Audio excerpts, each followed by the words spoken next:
ஆராதனை, ஆசீர்வாத ஆராதனை, அற்புதத்தின் ஆராதனை, அபிஷேக ஆராதனை, அனல் மூட்டும் ஆராதனை, ஆராதனை, ஆராதனை, ஆண்டவர்க்கே ஆராதனை, ஆராதனை, ஆராதனை, இயேசுவுக்கே ஆராதனை, அதிகாலை ஆராதனை,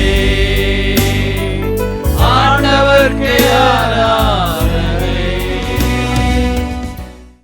இன்றைக்கு ஆண்டவர் நம்மோடு பேசுகிற வசனம் லூக்கா 19வது அதிகாரம் 1 to 9 வசனங்கள் வரை நாம் வாசிக்க கேட்கலாம். லூக்கா 19வது அதிகாரம் 1ஆம் வசனம் துவங்கி 9வது வசனம் வரைக்கும் நாம் வாசிக்க கேட்கலாம்.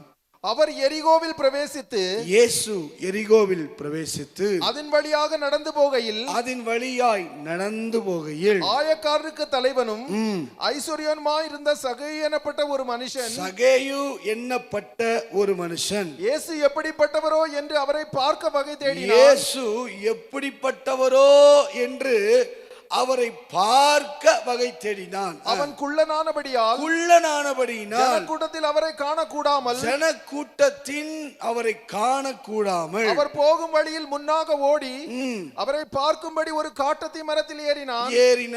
இயேசு அந்த இடத்தில் வந்தபோது அண்ணாந்து பார்த்து அவனை கண்டு சகையுவே நீ சீக்கிரமாய் இறங்கி வா, இன்றைக்கு நான் உன் வீட்டில் தங்க வேண்டும் என்றார். அவன் சீக்கிரமாய் இறங்கி சந்தோஷத்தோட அவரை அழைத்து கொண்டு போனான். அதை கண்ட யாவரும் இவர் பாவியான மனுஷரிடத்தில் தங்கும்படி போனார் என்று முறுமுறுத்தார்கள். சகையு நின்று கர்த்தரை நோக்கி ஆண்டவரே, என் ஆஸ்திகளில் பாதியை ஏழைகளுக்கு கொடுக்கிறேன்.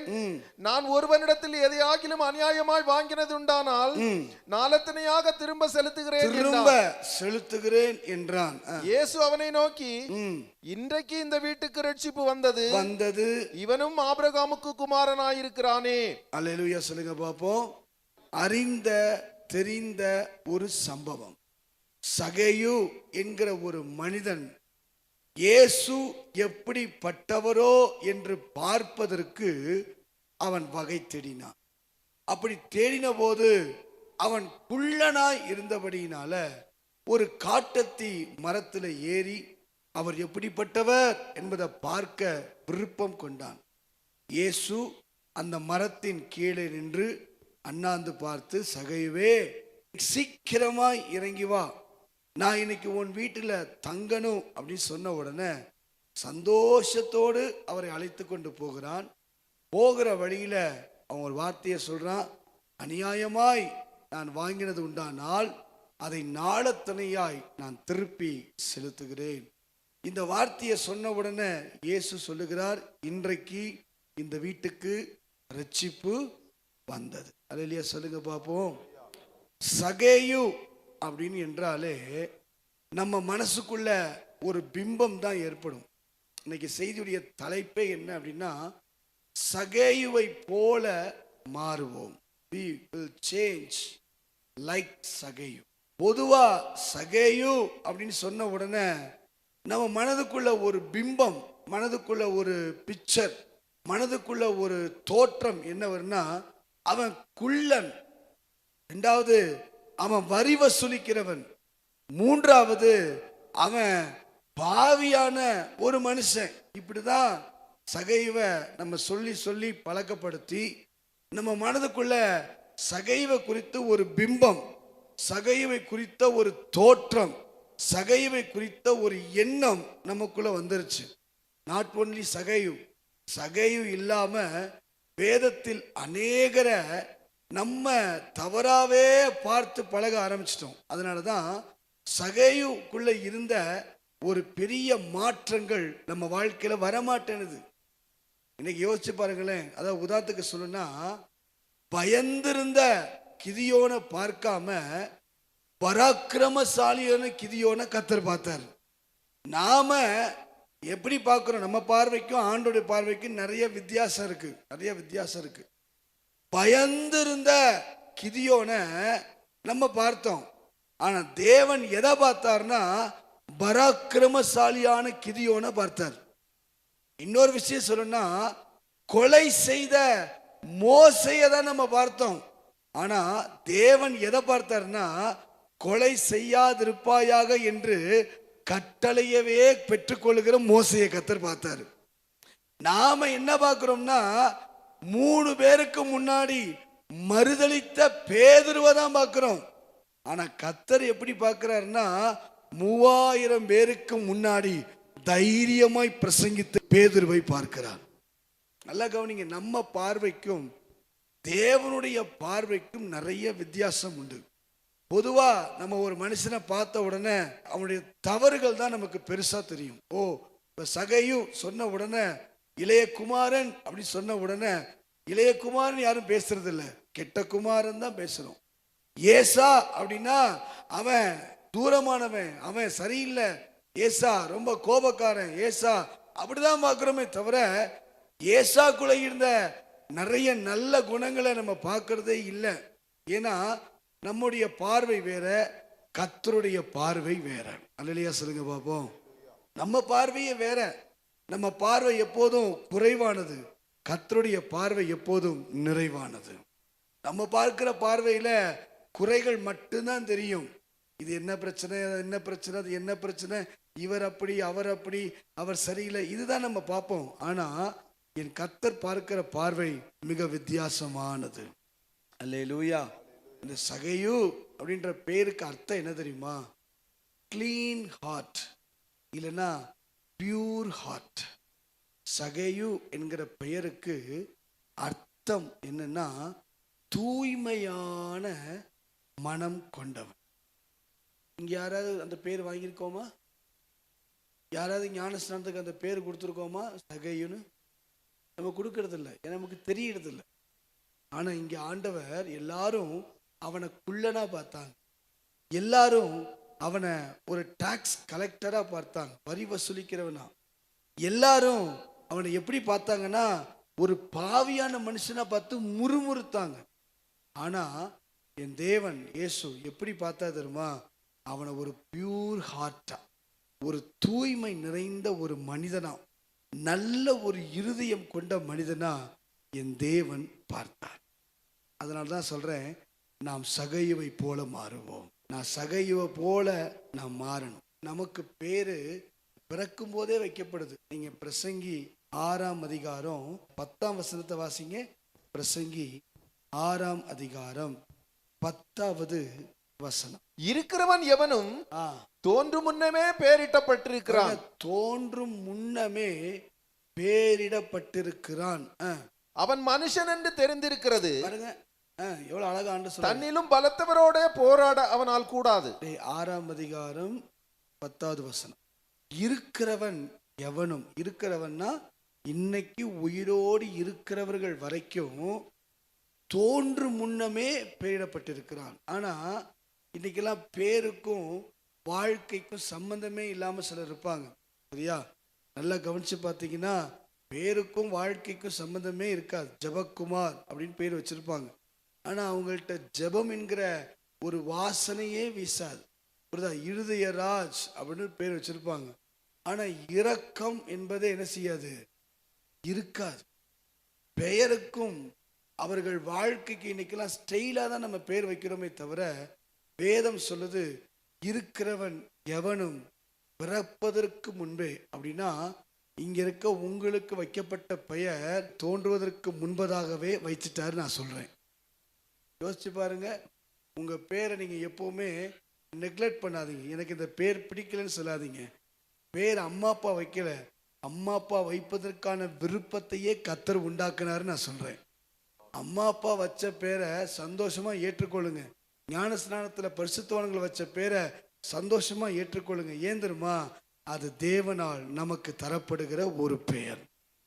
அதனால இங்க சகையு அப்படின்னு நம்ம மனசுக்குள்ள இப்படிதான் இப்படிதான் இப்படிதான் இதுதான் தோணுது. ஆனா இயேசு எதை பார்த்தார்னா அவனுடைய இருதயத்தை கர்த்தர் பார்க்கிறார். அவன் இருதயம் இட்ஸ் அ பியூர் ஹார்ட். ஒரு நல்ல இருதயம் உள்ள ஒரு மனிதனாய் சகையு இருந்தார்.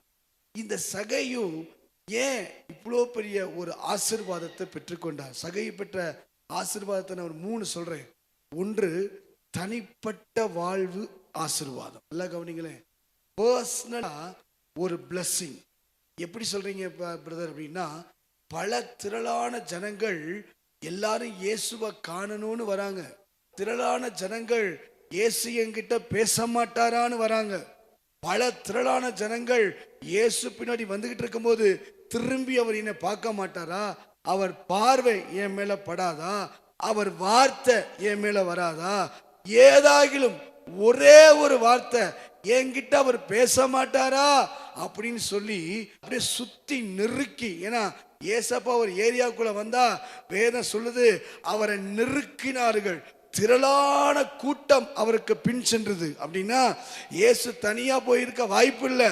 அவ்வளவு திரள் கூட்டம் அவர் பின்னாடியே போயிட்டு இருக்கும் போது அப்படியே நடந்து வந்தவர் நின்று ஒரே ஒரு மனுஷன் பேரை சொல்றார். அங்கதான் சொல்லப்படுது. வசனத்தை வாசிச்சு பாருங்க, வாசிங்க பார்ப்போம். 19:1 வாசிங்க. லூக்கா 19:1. அவர் எரிகோவில் பிரவேசித்து அதன் வழியாக நடந்து போகையில், அப்படின்னா யார்ட்டையும் பேசல, யாருக்கிட்டையும் பேசல. அவர் பாட்டு போயிட்டே இருக்கிறாரு. இயேசு வராருன்னு கேள்விப்பட்டாலே ஒரு டீம், பெரிய டீம் பின்னாடி போயிட்டு இருக்குது. யார்ட்டையும் பேசல. ஒருவேளை பின்னாடி வருவேன், ஏசப்பா ஏசப்பா இங்க பாருங்க இங்க பாருங்க சொல்லி இருந்திருக்கலாம். ஒருத்தர் சொல்லிக்கலாம், இயேசு கொஞ்சம் நில்லுங்க, இங்க பாருங்க, இங்க திரும்புங்க, எங்க வீட்டுக்குள்ள வாங்க.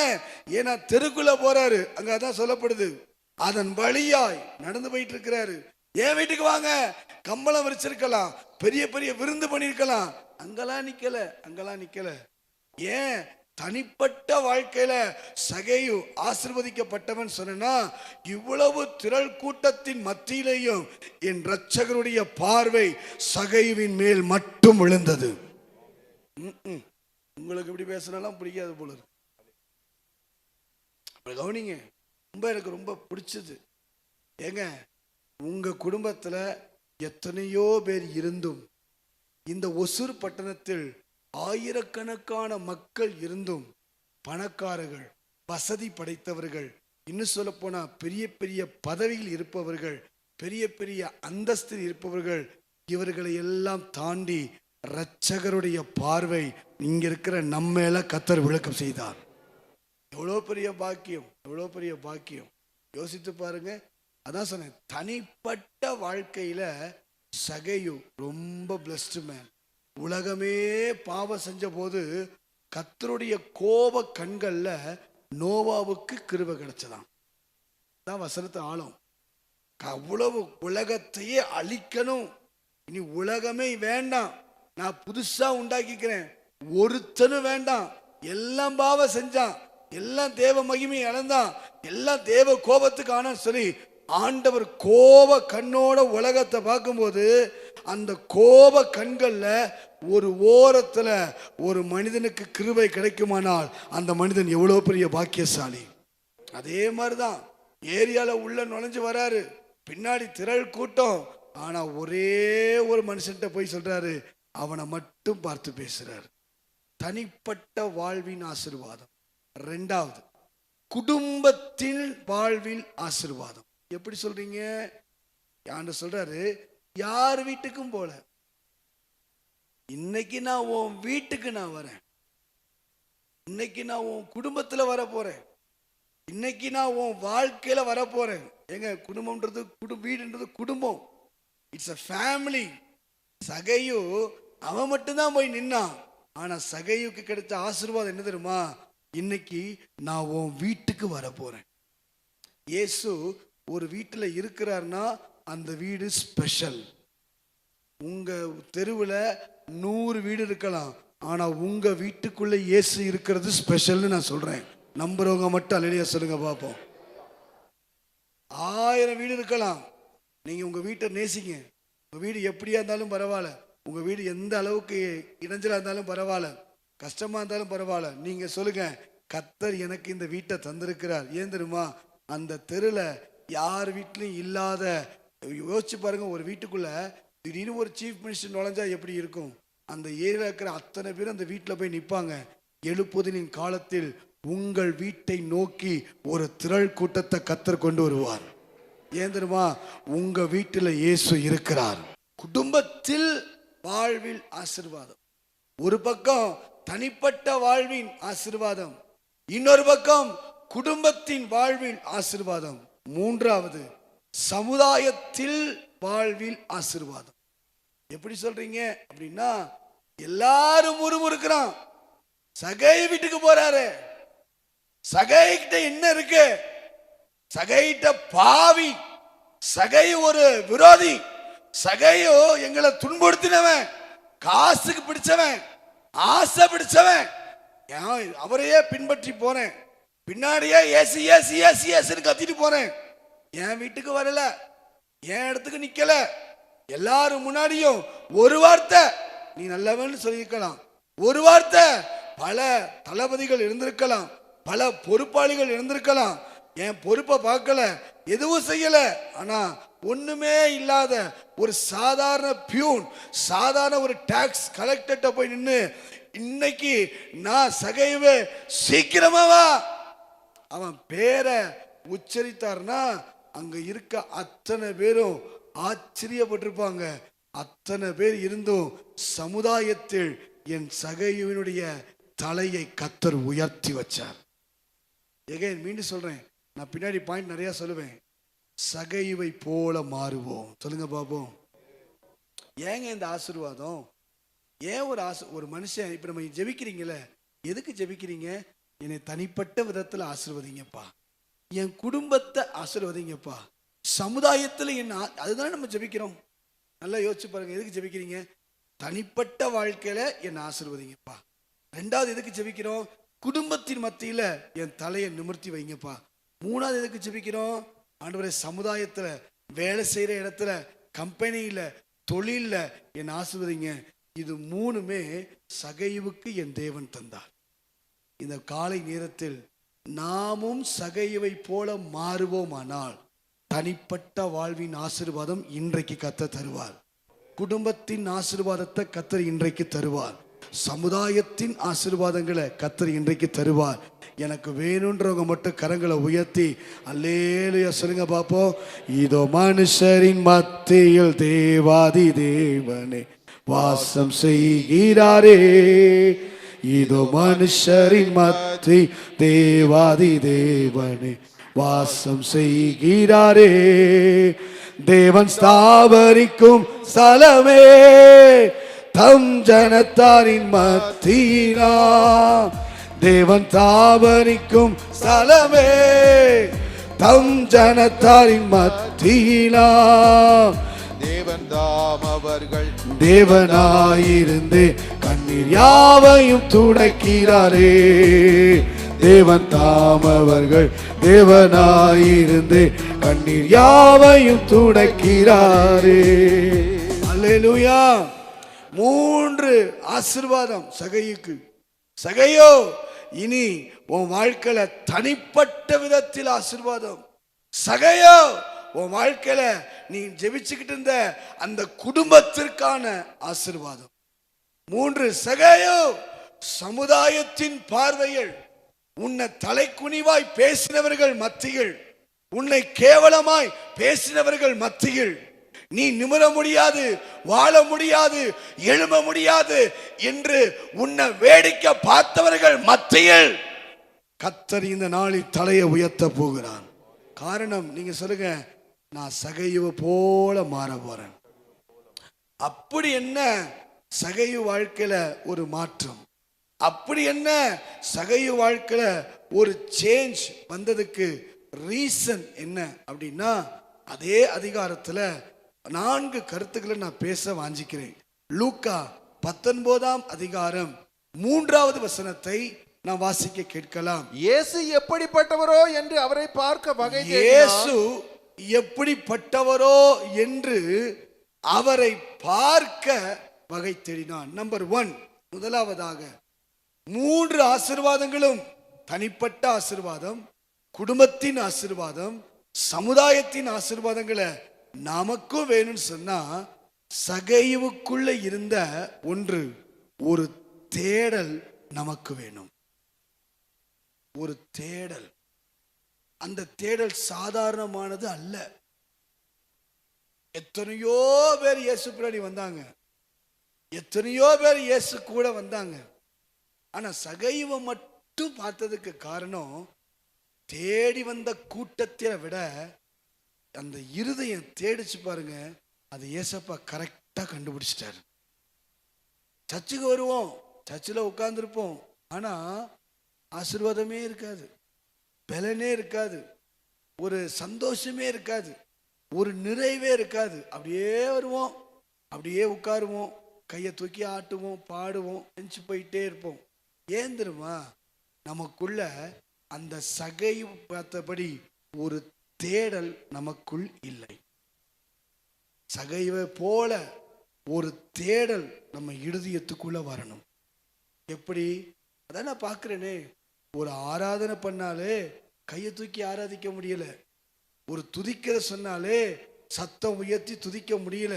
இங்க பெரிய பெரிய பொறுப்புல இருக்கிறவங்களா இருக்கிறாங்க, பெரிய பெரிய பேங்க் மேனேஜர் எல்லாம் இங்க இருக்கிறாங்க, எனக்கு தெரியும். சிலர்லாம் அவங்க ஆராதிக்கும் போதெல்லாம் பார்க்கிறேன், அவங்க அந்த ஸ்தானத்தை தள்ளிட்டு எப்படி ஆராதிக்கிறாங்க தெரியுமா? ஆனா சிலர்லாம் நான் பார்க்கிறேன், அப்படியே உட்கார்ந்துருப்போம், அப்படியே நிற்போம்.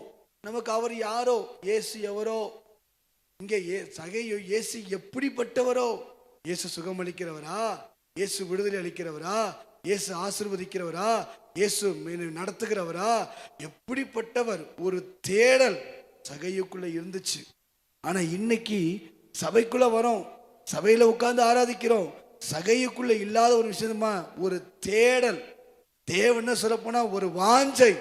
மானானது நீரோடைய வாஞ்சிப்பது போல தேவனே என் ஆத்துமா உம்மையே வாஞ்சிக்கிறது. சபைக்குள்ள வரும்போது ஆண்டவர் நம்மள்ட்ட என்ன தெரியுமா எதிர்பார்க்கிறாரு?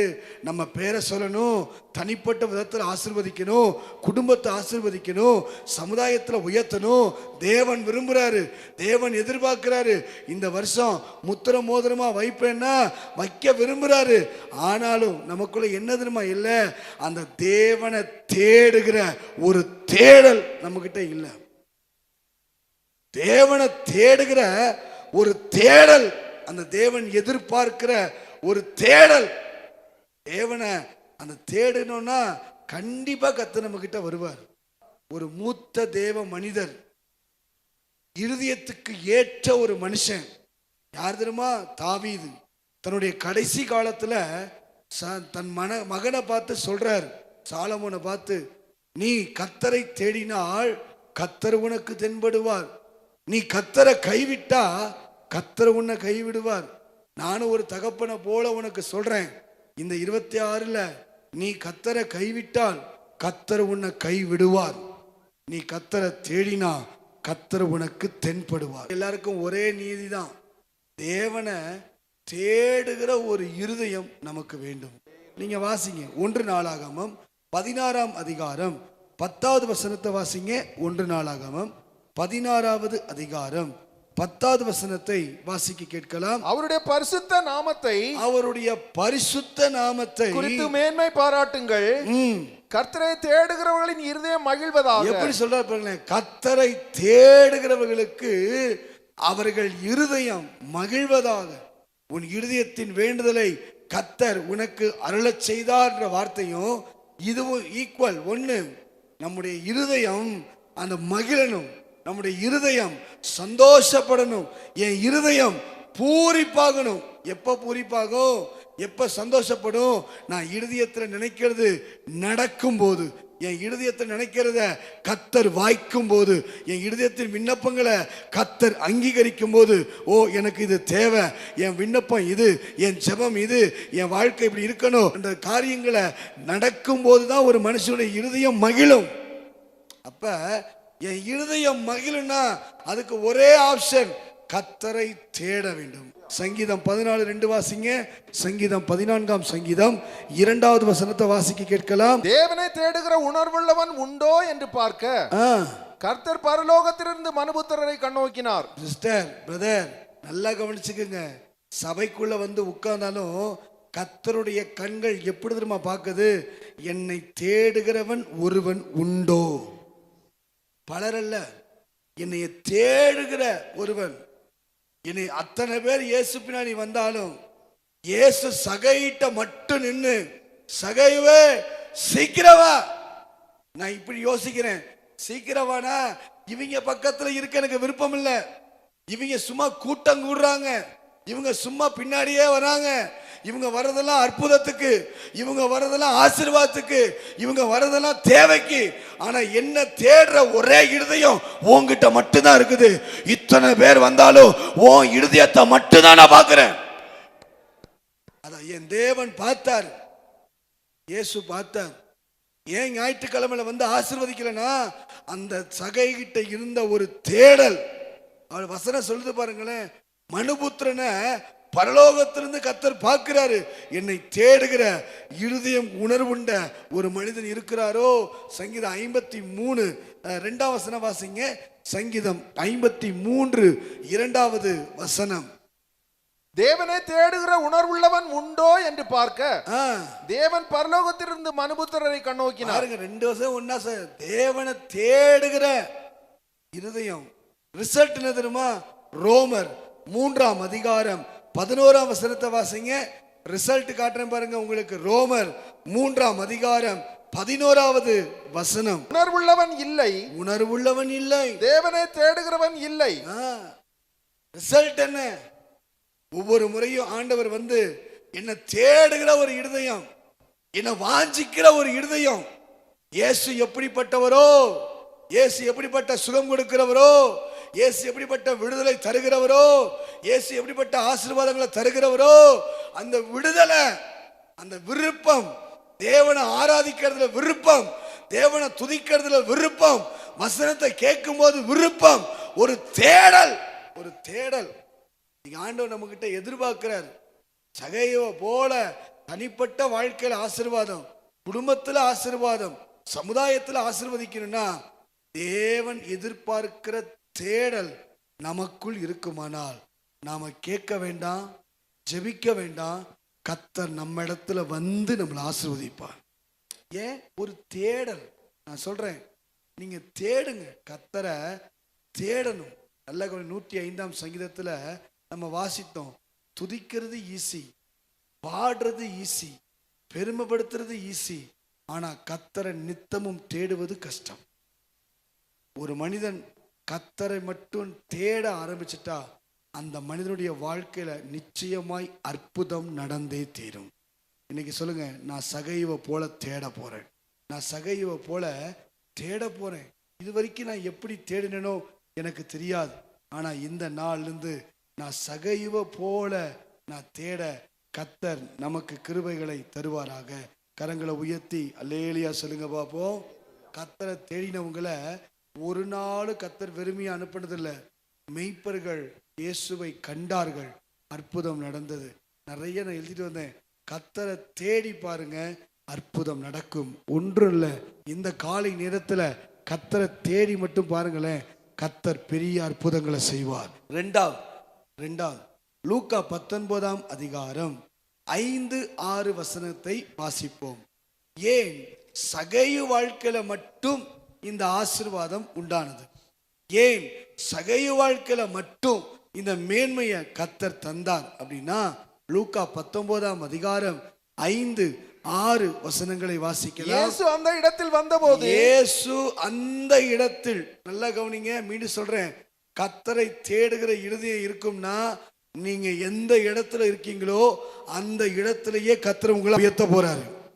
சகேயு வரல, சகேயு ஏசப்பா கிட்ட வரல, தேடத்தான், எப்படிப்பட்டவரோ தேடத்தான் முயற்சித்தார். அங்க பாருங்க, இயேசுவே அந்த இடத்துல வந்து நான் சொல்ல முடியும், கத்தரை தேடினா போதும், ஏசப்பா வந்து ஆசீர்வதிப்பார். அங்க பாருங்க, அந்த இடத்தில் வந்தபோது அண்ணாந்து பார்த்து அவனை கண்டு சகைவே, நீ சீக்கிரமா இறங்கி வா. அவ்வளவுதான், கம் குயிக்லி, சீக்கிரமா இறங்கி வா, இன்றைக்கு நான் உன் வீட்டில் தங்க வேண்டும் என்றார். அவன் சீக்கிரமா இறங்கி, அங்க பாருங்க, அவன் போதும் சீக்கிரமா இறங்கி. அதான் இரண்டாவது சகையை போல மாற வேண்டிய இரண்டாவது பகுதி என்ன தெரியுமா? ஒன்று, அவன் தேடினதை போல ஒரு தேடல் நமக்கு இருக்கணும். இரண்டாவது, சகை வாழ்க்கையில் இருந்த அது என்ன தெரியுமா? ஒரு சீக்கிரமா இறங்கி வருகிற அனுபவம். எதையும் சீக்கிரமாய், குயிக்கா. ஆண்டவருக்கு கால தாமதமா செய்யறது பிடிக்காது. ஒரு காரியத்தை ஆண்டவர் சொல்றாருன்னா உடனே செய்யக்கூடியவங்களை தான் கர்த்தர் எதிர்பார்க்கிறார். உடனே கீழ்ப்படுகிறவங்க தான் கர்த்தர் எதிர்பார்க்கிறார். உடனே அதற்கு ஒப்பு கொடுக்கிறவங்களை தான் கர்த்தர் எதிர்பார்க்கிறார். அல்லேலூயா சொல்லுங்க பாப்போம். நல்லா கவனிங்க. தேவன் யாரு சீக்கிரமா செய்யறாங்களோ அவங்க வாழ்க்கையில மேன்மை கொடுக்கிறார். ஆதியாகமம் 24:18 வாசிங்க பாப்போம். ஆதியாகமம் 24ஆம் அதிகாரம் 18வது வசனம். அதற்கு ரெபெக்காள், குடியும் என் ஆண்டவனே என்று சீக்கிரமாய் குடத்தை தன் கையில் இறக்கி கொண்டு, என்ன சொல்லுது பாருங்க, சீக்கிரமாய் தன் குடத்தை இறக்கி வைத்துக் கொண்டு அவனுக்கு குடிக்க கொடுத்தாள். ஏங்க அடுத்த வசனம் வாசிங்க பிரதர். கொடுத்தபின், உம்முடைய ஒட்டகங்களும் குடித்து தீரு மட்டும் அவைகளுக்கும் ஒன்று பார்ப்பேன் என்று சொல்லி சீக்கிரமாய் தன் குடத்து தண்ணீரை தொட்டியிலே ஊற்றி விட்டு. ரெபெக்காளை படிச்சு பாருங்க. சீக்கிரமா அந்த ரெபெக்காள்ட்ட பிடிச்சது குயிக். நான் சொல்றேன், நீங்க குயிக்கா செஞ்சு பாருங்க, கர்த்தர் நமக்கு ஒரு ஈசாக்க தருவார். ரெபெக்காளை தேடி வந்தார் எலியேசர். யோசிச்சு பாருங்க. சீக்கிரமா நீங்க செய்து பாருங்க. கர்த்தருடைய விஷயத்துல மட்டும் குயிக். நாளைக்கு என்பது கர்த்தருடைய விஷயத்தை தள்ளி போடக்கூடாது. பொறுமை வேணும், எல்லாம் வேணும். ஆனா கர்த்தருடைய விஷயத்துல மட்டும் ஒரு மனிதன் தாமதம் செய்வார்னால் அவங்க வாழ்க்கை ஆசீர்வதிக்கப்படாது. ஒரு மனுஷனுடைய வாழ்க்கை ஆசீர்வதிக்கப்படணும்னா தேவனுடைய காரியத்துல சீக்கிரமா. எஸ்தர் 6ஆம் அதிகாரம் 10ஆம் வசனம் வாசிங்க. எஸ்தர் 6ஆம் அதிகாரம் 10வது வசனம். அப்பொழுது ராஜா ஆமானை நோக்கி, சீக்கிரமாய் நீ சொன்னபடி வஸ்திரத்தையும் குதிரையும் கொண்டு போய், சீக்கிரமா போய் முர்தெக்காயை உயர்த்திரு. சீக்கிரமா கர்த்தர் தம்முடைய காரியத்தை நிறைவேற்றார்னா சீக்கிரமா. உங்க வாழ்க்கையில இந்த வருஷம் உங்க வாக்குத்தத்தம் லேட்டா அல்ல, சீக்கிரமாய் கர்த்தர் நிறைவேற்ற போறாரு. நான் லேட் இல்ல, வாக்குத்தத்தங்கள் லேட்டெல்லாம் இல்ல, ஏற்ற காலம் வரும்போது சொல்றாரு. ஆமான் தான் எதிர்த்தான், ஆமான் தான் தடுத்தான், ஆமான் தான் தடையா இருந்தான். அந்த ஆமான வச்சு சொல்றாரு, நோ லேட். இதுவரைக்கும் லேட்டா இருந்தது போதும் ஆமானே, இதுவரைக்கும் தடுத்தது போதும் ஆமானே, இதுவரைக்கும் தடையா நின்னது போதும். அந்த எதிரியை வச்சே சொல்றாரு, சீக்கிரமா போய் முர்தெக்காயை உயர்த்தி வை. இந்த நாட்கள்ல கர்த்தர் உங்களை பார்த்து சொல்றாரு, சீக்கிரமா உயர்த்துகிற நாள் வந்து கொண்டே இருக்கிறது. காரணம், சகையை போல ஒரு தேடல், சகைகிட்ட இருந்த ஒரு சீக்கிரம் அனுபவம் நம்ம வாழ்க்கையில இருக்குமானால் நம்மையும் கர்த்தர் ஆசீர்வதிக்க போறார். 2 பேதுரு 3ஆம் அதிகாரம் 12ஆம் வசனத்தை வாசிங்க. தேவனுடைய நாள் சீக்கிரமாய் வரும்படிக்கு. ஏங்க நான் மீண்டும் சொல்றேன், தேவனுடைய நாள் கூட கால தாமதம் அல்ல, சீக்கிரமா வரப்போகுது. கர்த்தர் சீக்கிரமா வரப்போறாரு சொல்றேன். வருகிறவர் தாமதம் பண்ணார். வசனம் இருக்கு, சீக்கிரமா வராரு.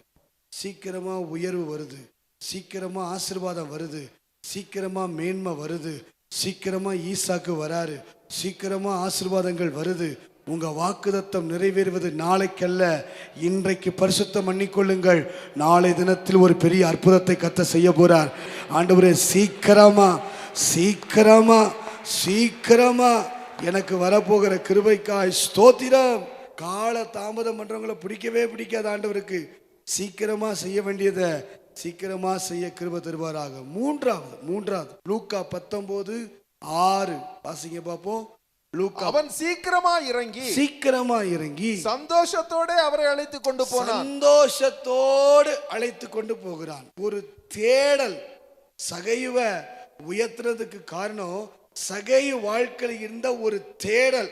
அந்த தேடல் எப்படிப்பட்ட தேடல்? அங்க இருந்த அத்தனை ஜனங்களை காட்டிலும் அவனுடைய இருதயம் கர்த்தரை தேடினது, கர்த்தரை இழுத்து கொண்டு வந்துச்சு.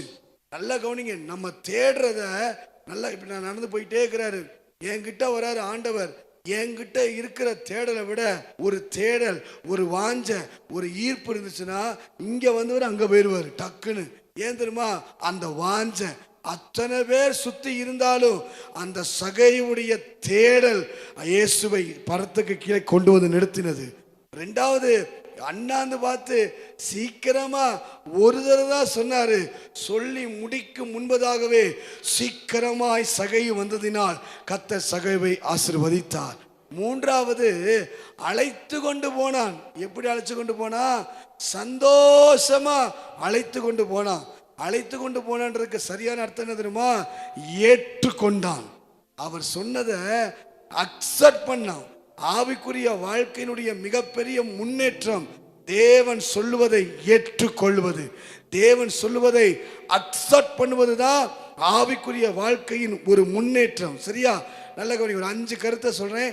இயேசுவை வீட்டுக்குள் அல்ல வாழ்க்கைக்குள் ஏற்றுக்கொள்வதற்கு சீக்கிரமா வந்தான். இயேசுவை வீட்டுக்குள் அழைச்சிட்டு வர்றதுக்கு சகையை சீக்கிரமா வரல, தன் வாழ்க்கைக்குள் அழைத்து கொண்டு போவதற்கு சீக்கிரமா இறங்கி வந்தான். இன்றைக்கு இந்த காலை நேரத்தில் இயேசுவை வீட்டுக்கு, ஆசீர்வாதத்துக்கு, ஒரு மேன்மைக்கு, ஒரு உயர்வுக்கு தேடுறவங்களா இல்ல, என் வாழ்க்கையில இயேசு வரணும்னு யார் சீக்கிரமாய் தேடுகிறார்களோ அவர்கள் வாழ்க்கையில என் தேவனுடைய கரம் ஒரு பெரிய ஆசீர்வாதத்தை கொண்டு வரும். ரெண்டாவது, பார்ப்பதோடு இல்ல பற்றி கொள்ளுகிற இருதயம் சகையுவுக்கு இருந்துச்சு. சீக்கிரமா ஆண்டவரை சீக்கிரமா வாத்தரணும் அப்படின்றதுல இல்ல, ஆண்டவரை பார்ப்பதோடு அல்ல பற்றி கொள்றதுலையும் சீக்கிரம். இயேசு சொல்றாரு, சீக்கிரமா உன் வீட்டுல தங்கணும்னு சொல்லும் போது அவனுக்குள்ள ஒரு எண்ணம், சந்தோஷத்தோட விடக்கூடாது. இத்தனை பேர் நிக்கிறான், விடக்கூடாது. இத்தனை பேர் கேட்கிறான், விடக்கூடாது. அவனுக்குள்ள இயேசுவை பற்றி கொள்ளுகிற ஒரு சீக்கிரம். இந்த காலை நேரத்தில் பார்ப்பதோட போதும், பற்றி கொள்ளுகிற அனுபவம் நம்ம லைஃப்ல இல்லை. என்னைக்கு ஒரு மனுஷன் ஏசப்பாவை பார்ப்பதோடு அல்ல என்னைக்கு பற்றி கொள்ளுகிறாங்களோ அவங்க வாழ்க்கையை கர்த்தர் உயர்த்துகிறார். யோசித்துக் கொள்ளுங்க. மூணா சொல்லுவா முறுமுறுப்போடு அல்ல முழு மனசோட ஏற்றுக்கொண்டு. அவங்க எல்லாரும் முறுமுறுத்தாங்க, இவன் வீடா இவன் வீடா இவன் வீடா. ஆனா வேதம் சொல்லுது, முழு மனதோடு ஆராதிக்கிறீங்களா, முழு மனசா வசனத்தை கேட்கிறீங்களா, முழு மனசா துதிக்கிறீங்களா, முழு மனசா ஜெபிக்கிறீங்களா, முழு மனசா முழு மனதோடு செய்தோமானால் அந்த மனிதனை கர்த்தர் ஆசீர்வதிக்கிறார். உம்மை முழு உள்ளத்தோடு ஆராதிப்பேன், முழு மனதோடு கூறுவே ஆராதனை ஆராதனை இயேசுவே ஆராதனை ஆராதனை. பாடுறதுல கூட முழு மனசு இல்லையே. உம்மை முழு உள்ளத்தோடு ஆராதிப்பே, முழு பலத்தோடு அன்பு கூறுவே. உங்க இருதயம் அப்படியே சொல்லட்டும், ஆராதனை ஆராதனை. அந்த ஃபீலிங் வரணும். ஆராதனை ஆராதனை. ஒரு விஷயம் கூட, முழு உள்ளத்தோடு உம்மை முழு உள்ளத்தோடு ஆராதிப்பேன், முழு பலத்தோடு அன்பு கூறுவே. ஓ ஆராதனை ஆராதனை உன்னதரே ஆராதனை ஆராதனை. நல்லா கவனிங்களேன். அந்த பாட்டு பாடுறோம்ல, ஆராதனை வந்துட்டா கை கீழே இருக்காது. புரியுதா உங்களுக்கு? அந்த முழு உள்ளன்னு சொல்லும் போது பாடாமே இருக்க முடியாது. ஏன் தெரியுமா? சிம்பிளா சொல்லணும்னா, இன்ன வரைக்கும் நம்மளை அவமானப்படுத்தாம காப்பாத்திட்டு வர தேவனை யோசிச்சா போதும் பாட்டு வந்துடும். நம்ம யோசிக்கிற சிந்தை அழுக்கு. இந்த சிந்தையை மட்டும் பிக்சர் பண்ணி நம்ம வீட்டில் படம் போட்டு பார்த்தா எப்படி இருக்கும்? எங்க நம்ம சிந்தையை பென்ட்ரைவ் போட்டு ஒரு ஸ்டோரேஜ் ஒரு 2 வருஷமா ஒரு 1 வருஷம் 1 மாசம் ஸ்டோரேஜ் அப்படியே எடுத்து வீட்டில் டிவியில் பென்ட்ரைவ் போட்டு ப்ளே பண்ணி பார்த்தா, குடும்பத்தோடு உட்காந்து பார்த்தா எப்படி இருக்கும்? நம்மளை அவமானமே படுத்தாம இன்ன வரைக்கும் நம்மளை காத்து கொண்டு வராரு பாருங்க. அந்த ஒரு அன்பு போதும் அவரை பாடுறதுக்கு. இன்னைக்கு சொல்லுங்க, என் பக்கம் இயேசு நிக்கணும். சகைட்ட இயேசு நின்று அண்ணாந்து பார்த்தார். இயேசு என் பக்கத்துல நின்று, இன்னைக்கு நான் உன் வீட்டுக்கு வரேன்பா, இன்னைக்கு நான் உன் தனிப்பட்ட வாழ்க்கையில் ஆசீர்வாதத்தை தரப்போறேன்ப்பா, இன்னைக்கு உன் குடும்ப வாழ்க்கையில் ஒரு மேன்மையை நான் தரப்போறேன்ப்பா, இன்னைக்கு சமுதாயத்தில் உன் தலையை உயர்த்த போறேன்ப்பா. இதுவரை நீ தோல்வி அடைந்தது போதும், இதுவரை வெட்கப்பட்டது போதும், இதுவரை இழந்தது போதும். இந்த ஆண்டு உன் வாழ்க்கையை முத்திர மோதிரமா நான் வைக்க போறேன், உன்னை உயர்த்த போறேன்னு சொல்லக்கூடிய அளவுக்கு கர்த்தரை ஆராதிக்கணும். முழு உள்ளத்தோடு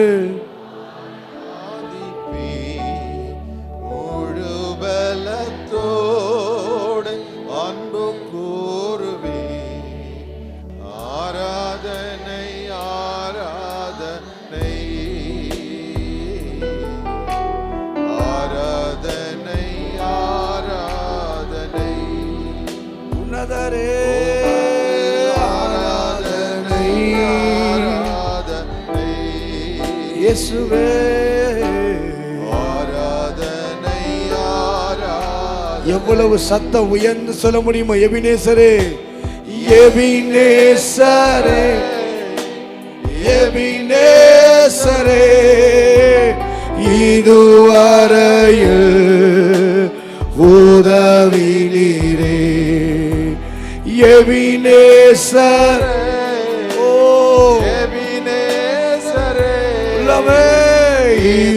இதுவரையில் உதவி நீரே. இதுவரையில் உதவி. 2 கரம் உயர்த்தி, உம்மை முழு உள்ளத்தோடு ஆராதிப்பேன், முழு பலத்தோடு அன்பு கூறுவே. உமக்கு ஆராதனை ஆராதனை இசையா, ஆராதனை ஆராதனை.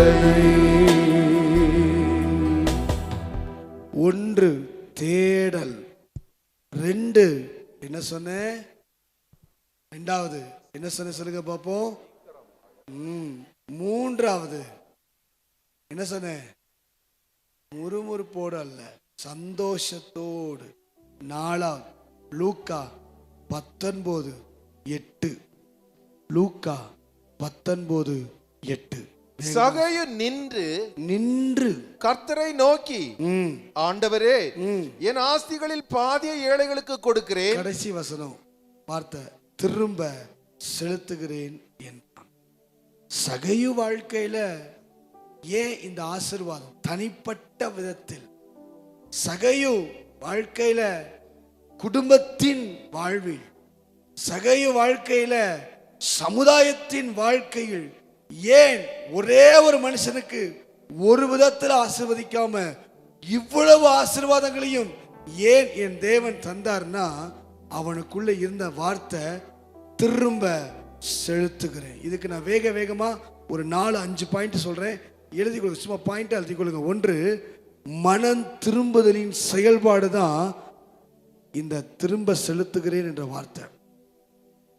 நான் திரும்ப கொடுக்கிறேன்றதுக்கு சகைய இந்த இருதயத்தை பார்க்கிறாரு. ஒரு மனம் திரும்புதல், அவனுக்குள்ள ஒரு ரிப்பன்டன்ஸ். அதான் இயேசு பார்த்துட்டார், அதை கண்டுபிடிச்சிட்டாரு. அவன் யாரையும் கட்டாயப்படுத்தல.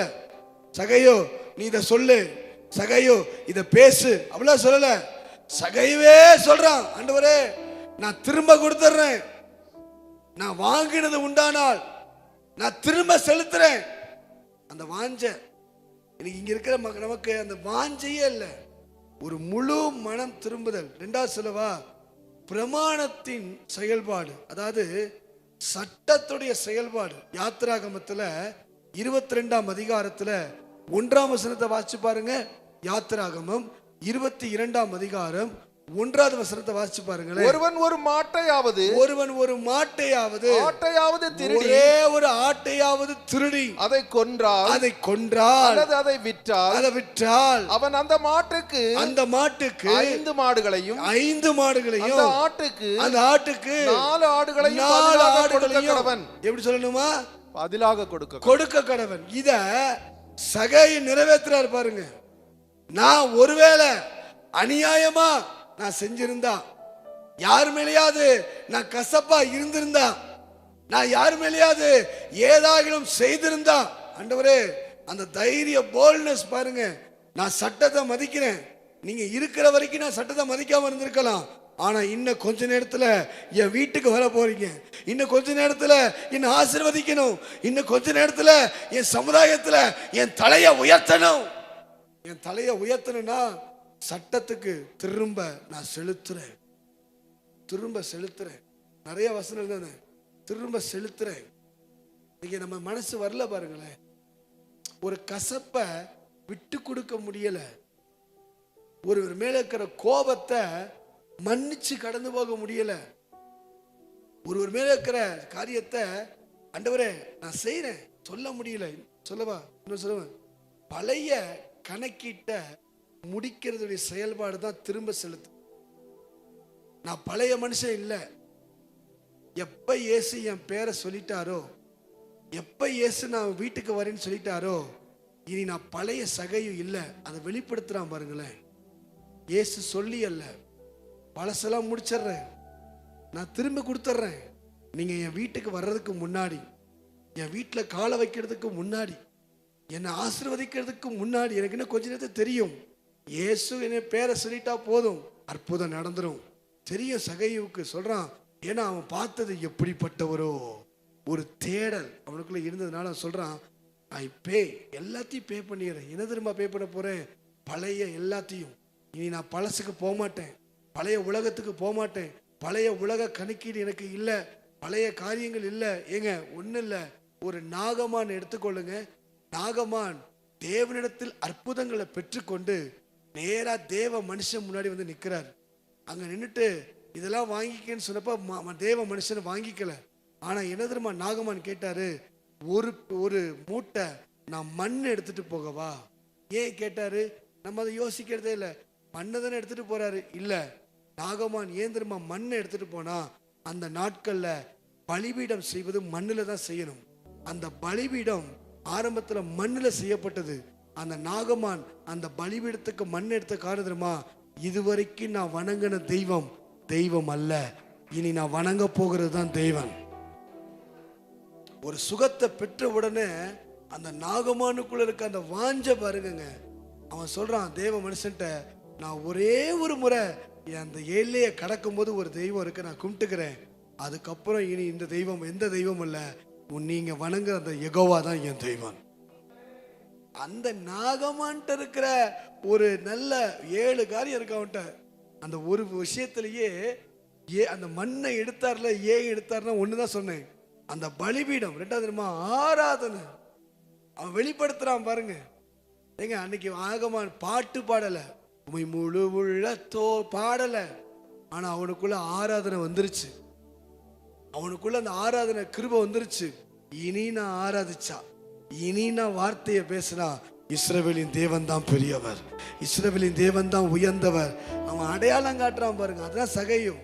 ஐப்பே பழைய சகையும் நான் அல்ல, பழைய வரிவசலிக்கிறவன் அல்ல, பழைய சகையுக்குள்ள இல்ல, பழைய சகையோ அவன் எப்படிப்பட்டவனும் இல்ல. நான் ஒருவேளை வாங்கியிருந்தா என்னை என் அப்பா ஆசீர்வதிக்க முன்னாடி ஐப்பே நான் திரும்பி செலுத்துறேன் ஆண்டவரே. இன்னைக்கு நான் சொல்ல முடியும், சகையுவ போல மாறினா 3 ஆசீர்வாதத்தையும் இன்னைக்கே கர்த்தர் நமக்கு தர வல்லமை உள்ளவர். எத்தனை பேர் சொல்ல போறீங்க, நான் சகையுவ போல மாற போறேன்? அதனாலதான் அந்த பேருக்கு அர்த்தம் பியூர் ஹார்ட். நம்ம பேரு நல்ல பேரு, ஆனா உள்ளுக்குள்ள இருதயம் பியூர் ஹார்ட்டே இல்லை. ஆனா அவன் பேரு எப்படியோ நமக்கு பார்வைக்கு, ஆனா அர்த்தம் சுத்தமான இருதயம். நான் சொல்றேன், சுத்தமான இருதயத்தில் பிறப்பதே தேவ அன்பு, சுத்தமான இருதயத்தில் பிறப்பதே ஜெபம், சுத்தமான இருதயத்திலிருந்து வருவதே உண்மையான ஆராதனை, சுத்தமான இருதயத்தில் வருகிற சத்தமே கர்த்தர் கேட்கிறார். மனுஷன் முகத்தை பார்க்கிறான், கர்த்தரோ இருதயத்தை பார்க்கிறார். இன்னைக்கு நாமளும் நம்ம இருதயத்தில் நான் ஒரு சகைவா நான் மாறிடுறேன் ஆண்டவரே, நான் பே பண்ணிடுறேன், யாரை மன்னிக்கலையோ மன்னிச்சிடுறேன், யாரை மேலே கஷ்டப்போ அதை விட்டுறேன். உங்கள் சமூகத்துக்கு முன்பதாக வரும்போது சொல்லி முடிக்கும் போது அடுத்த வசனம் சொல்லுது, 19ஆம் அதிகாரம் 9ஆம் வசனத்தை அப்படியே அடுத்த இயேசு உடனே அவனை நோக்கி சொல்றாரு, இன்றைக்கு இந்த வீட்டுக்கு ரட்சிப்பு வந்தது. இவன் வெளியில் இல்ல, இனி இவன் ஆபிரகாமின் குமாரனா இருக்கிறானே. இன்னைக்கு ஒருவேளை இந்த அனுபவம் யோசித்து பாருங்க, ஒரு தேடல். இப்ப நம்ம ஆராதிக்க போறோம், அந்த தேடல் வரணும். சும்மாலாம் கையை உயர்த்து வாயை தர சத்தமா பாடு, அந்த தேடல் வந்தா ஆராதிக்கிறதுக்கு ஒருத்தர் சொல்லி கொடுக்க வேண்டிய அவசியமே இல்லை. சபையில உட்கார்ந்து சிரிக்கிறதுக்கான வாய்ப்பே இல்லை. சபையில உட்கார்ந்து பக்கத்துல பேசிட்டு இருக்கிற வாய்ப்பே இல்லை. ஏன்னா தேவனை தேட வந்துட்டா அவர் முகம்தான் க்ளோரி, அவர் முகம் மட்டும்தான், அவர் முக சாயல் மட்டும்தான். அப்படியே ஏன்னா அவர் 10,000ங்களிலும் சிறந்தவர். அப்படி ஆராதிக்கிறங்க. ஒரு தேடல் தேவன் எதிர்பார்க்கிற ஒரு தேடல்.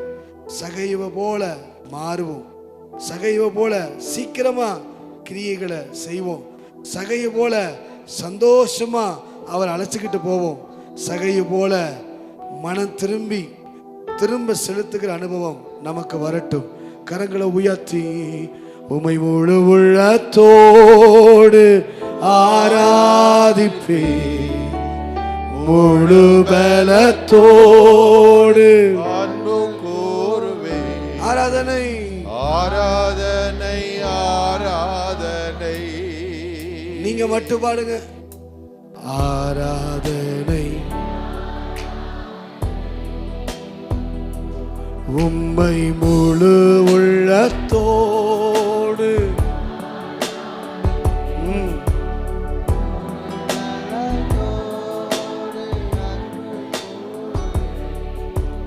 ஆராதனை